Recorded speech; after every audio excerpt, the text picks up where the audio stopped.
to the Vault Report. I'm here with Phil Martelli Jr., Bryant Hoops acting head coach. I appreciate the time.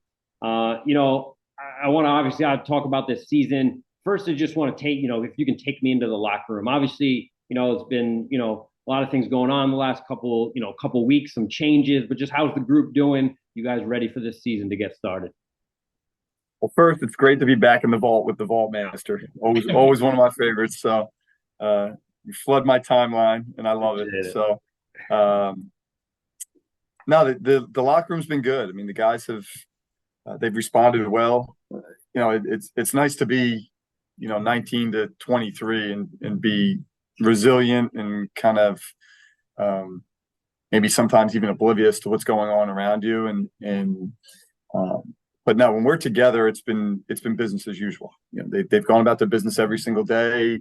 They've let us coach them. They've let us coach them hard. It hasn't been all good days. It hasn't been sunshine and rainbows every day in there. There's days we're getting after each other, and some hard film sessions. After practice or scrimmage that wasn't up to the standard. So they've let us do that. They've responded really well, and I think like everybody, they're just excited to get to Monday and get this thing rolling. Absolutely. And, you guys are bringing back offensive firepower. I'm speaking specifically, just Gross Bullock, Timberlake, two absolute studs, preseason all conference, selections. Last year, same thing. You guys had a lot of talent. Obviously, that was the first year those two playing together. What have you seen in terms of their growth this offseason? And where you're going to see the improvement of, again, two very talented basketball players. Yeah, really talented, high IQ guys that I love coaching. I love having them with us. The biggest thing for them and really for us as an extended group is, last year we had a lot of individual experience. And I talked about this, maybe even you and I talked about this at some point in time. Like, we had a lot of individual experience. We didn't have collective experience. We didn't have experience for the group. And now we have that with some new pieces, obviously sprinkled in. But for Sharif and Earl, two guys that know each other, that go way, way, way back, have played together many, many years ago. But, their games have grown over those 6, 7, 8 years, whatever it's been since they last played on the same team. So kind of learning each other's games, learning what works together, what doesn't work together.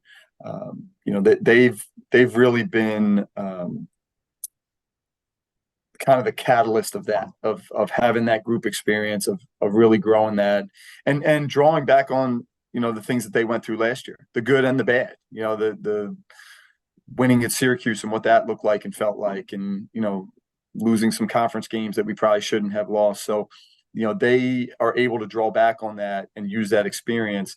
Again, they as a group, not just Sharif and Earl, but, Kayvon Kramer, Tyler Brailsford, Miles Latimer, Doug Eder, all those guys kind of have that collective experience now. And now with this group, we're adding in some other guys that have individual experience and trying to get them, as much experience with the group and kind of feel that as we go forward. Yeah. And you mentioned Kramer, obviously, I feel like rebounding size down low is a little bit of an issue last year. He did very well, even you look as you could say undersized in a way, but, what he's able to do as a shot blocker is impressive. His health, obviously, though, he dealt with some health issues last year. How is he doing? I know you can't go into details, but just how is he feeling, and how important is he to this group, especially his? He had a great summer, and he's had a really good fall, and we're excited about what he brings to the table, what all these guys bring to the table in that regard, and there's certain things with Kayvon kind of under the radar was. He was second in offensive rebounding percentage, and if he had played enough minutes, obviously he missed minutes, but he would have been second in the league in offensive rebounding percentage, second in the league in block percentage. And those weren't necessarily things. It's funny, we had a lot of debates as a staff about, those types of things. And like, well, if you look at the numbers, like if he plays out the season, like those are pretty good numbers. So, and there's a number of those guys that have that, some shooting percentage stuff. Miles Latimer was shooting the ball really, really well, and then had 2 injuries to his shooting hand, and his numbers end up dropping. through the year, but think he can pick that back up. Tyler Brailsford, kind of the same thing, shooting the ball well early.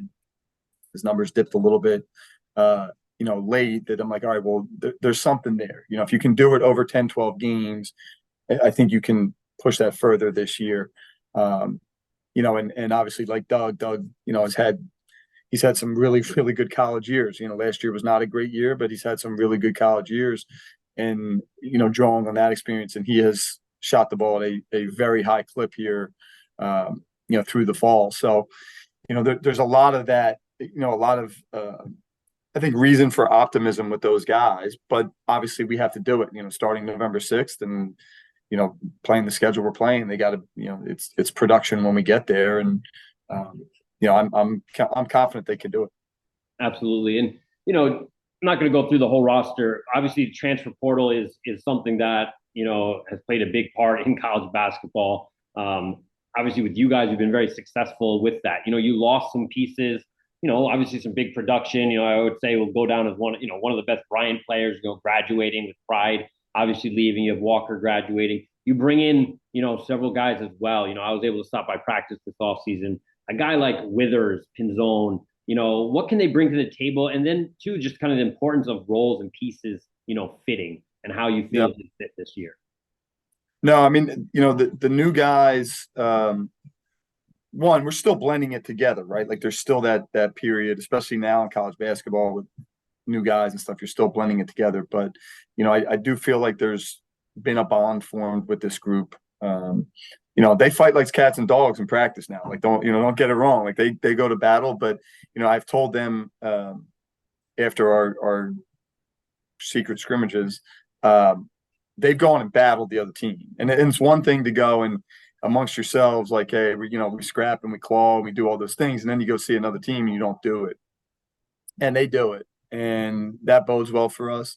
I mean, those guys you mentioned, Connor Withers is just he's a guy who had 28 or 29 in a conference semifinal game in the America East 2 years ago, made 7 or 8, maybe 9 threes in the game.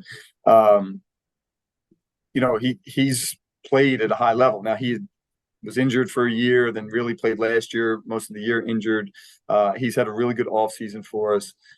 He just knows how to play. He's just one of those guys, like, sometimes I wish he was a little more aggressive scoring the ball, but he just kind of blends it, knows how to play. A little bit the way Luis Hurtado was for us. Not a guy that's like out there hunting shots, but it's fine when you have other guys that can really score it and are trying to get shots. But has been a very good player for us and a high IQ guy, which really helps. Rafael Pinzone, he's really had a good fall. He didn't have a great summer. He kind of left us for a little bit to go to the Puerto Rican national team, came back. So his summer was a little choppy. But, transferred from St. John's and averaged 6 a game in 19 minutes off the bench there. So he knows how to score. And one of the things with him is we're trying to blend, with the national team stuff coming up in Puerto Rico, he's played a lot of point guard. When he got to the U.S., he's played a lot of off the ball and had to score the ball. So we're trying to blend those two things to kind of get him more centered of this is when to go score. This is when to, when you drive it and that guy's open, making that play.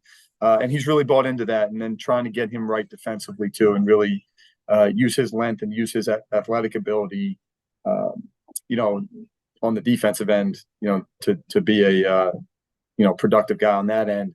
And then Daniel Rivera, who's a transfer from St. Louis, has been very good, super explosive. It's funny. There's some debate right now, and actually, I hate to say this because Kayvon's my guy, but Daniel's probably more explosive of an athlete than even Kayvon is, which you well know, and anybody that's watched us play, that's really saying something. But kind of built the same, super long arms, extremely, extremely explosive. We'll use him kind of in that same role.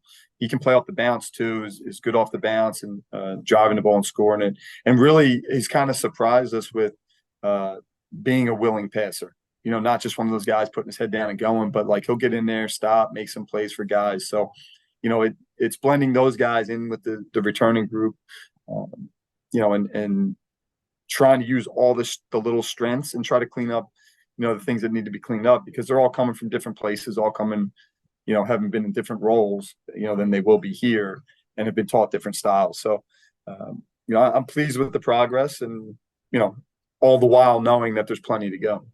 No, definitely. In terms of plenty to go, is you look at your schedule. I mean, it's a gauntlet to say the least. The And scheduling guy. I mean, I don't know about that guy. yeah, I was gonna say, there you go. You set it up right. You won't worry about that. You don't need to worry about the analytics at least, though, in terms of your Yeah, strength. there you go. You got that There you go. down. But just I don't know how many. You probably have what, 3 or 4 more practices to go. But just what has been? I know practices.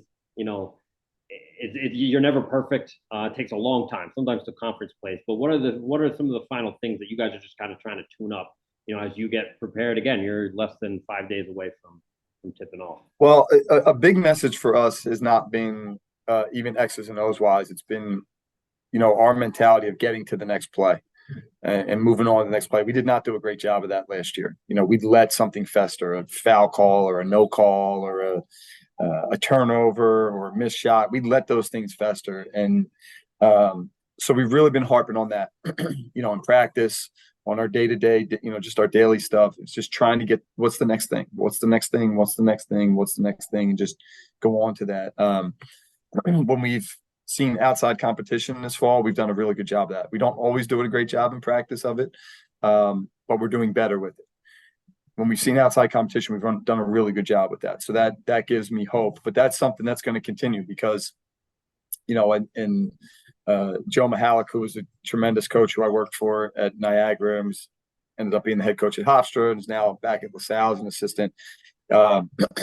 He used to talk to our guys all the time up there about handling success and handling failure. Those are the 2 things in life you got to handle: success and failure. So, for us, it's going to be that, when we have success, can we get to the next thing and maintain a level of intensity, maintain a level of focus? When we have, failure, and that will come, right? Like, how do we bounce back from that? I love, and I've already used it here, but like, I love the word resilience. Like, I just love that word, and perseverance. Like, those are things that no matter what you're doing, who you are, where you come from, like, if you have those things, you can be successful. And I'm feeling it from this group. And not 100%, it's not 100% there yet, but I'm feeling it from this group. Like, there's a resilience to this group. There's a perseverance to this group. They've all been through a lot. Even before they've gotten here, like, they've been through a lot in their lives, in their careers. And, what we're hoping as a staff is to kind of draw on that to try and keep reminding them that, like, you've gotten through hard things before, you'll get through hard things again. And whatever we look at in front of us right now that seems hard isn't really that hard. We're going to do it. We're going to get through. We're going to go around that wall. We're going to go through that wall. We're going to go over that wall. We're going to blow the wall up, whatever it is. We're going to get through that wall and get to the next thing. And again, that's, that could be anything from, fans yelling things at us on the road. It could be, trash talk from another team. It could be a bad call or a no call. Like, we're just going to move on, and we're getting there. We're getting there with that. Oh, that's great to hear. And just last question. More of a personal question, just in terms of, obviously, as your role has shifted, in the last several weeks. You come from a great basketball family. Just people you've touched on in terms of just preparing. Again, you've been a coach for a very long time. You've been a player at the collegiate level, but obviously it is a new role. And just kind of how special, even if it's not how you would have drawn it up necessarily, but to have you and your dad will be both head coaches at the same time, someone you got to play for and kind of watch your whole life. No, I mean, he's obviously an invaluable resource, right? Like, there's nobody, there may be better X's and O's coaches out there. There's not a coach in the country that I would put up against his ability to manage people, read people, connect with people. So having that resource, and really that's what this is. The X's and O's piece, like, the X's and O's at Bryant aren't that much different than the X's and O's at Duke or Kansas or Kentucky or wherever. It's the people. It's managing the people. So it really, I think that's the separator. For a lot of coaches, is the managing of people. So he's an incredible resource with that. I mean, that is, to talk to him and say, this situation, how do you deal with this? And it's always simple with him. It's never anything crazy. It's always simple. And, I've been fortunate, um, because of him, really, there have been some coaches that have reached out to offer advice or just wish good luck that, are some of the highest in the profession. And, to hear some of those stories about, them starting out and getting an opportunity and, different things like that, is really encouraging because, you get in this spot and, I've tried to be prepared. I've tried to always be prepared. And I've been fortunate to work, um, in some programs for some head coaches that, gave me a lot of autonomy and gave me, a lot of responsibility and kind of let me kind of run with that. Um, but yeah, you're not fully prepared to just go like, okay, now it's all on you. And, to hear those coaches, to hear, hey man, this crazy story when I first started and I wasn't ready for this, or I wasn't, that is super helpful because we look at these people and, we look at these coaches or any successful person, right? You just think like, well, they've just been successful. And then, you know, you realize when you read their stories or listen to them, like, no, they've had struggles too, and they found a way through it. So, obviously the situation hasn't been ideal here. Um, but we're making the best of it. And I tell the guys every day, I mean, my favorite part of the day is when I sit down to put practice together and then we go down on that floor, like it just feels right. It just feels normal.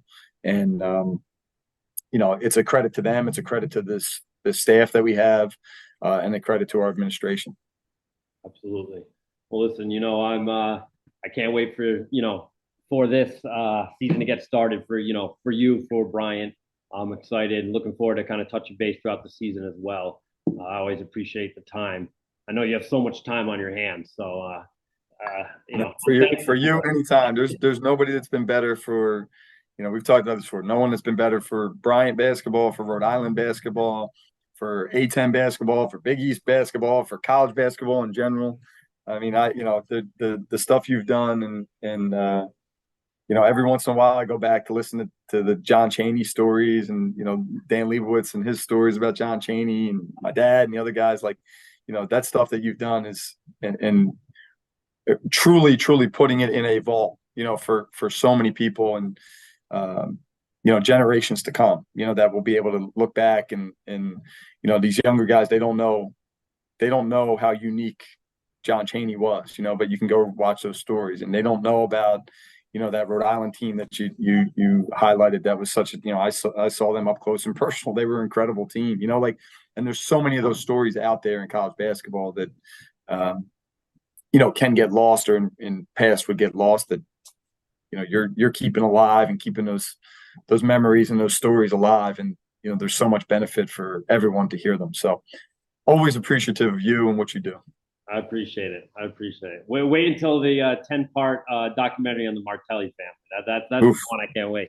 But we got a long way to go. You could probably start with my Twitter, my sister's social media. That would probably be the best place to start on that one. So there we go. That's the 30 for 30 right there. The rest of us, me, my dad, and Jimmy, we're pretty boring. Like we coach our teams, we go home to our families, we hang out with our kids, and that's about the extent of it. So. Well, the knowledge is there though. We'll don't underestimate that. But one day we should do one of these days. We should do all three of us, and we can share stories and make fun of each other and just have fun. I love that. We'll pencil that in. But thank you, Phil, and best of luck, and we'll be in touch. Awesome, appreciate you.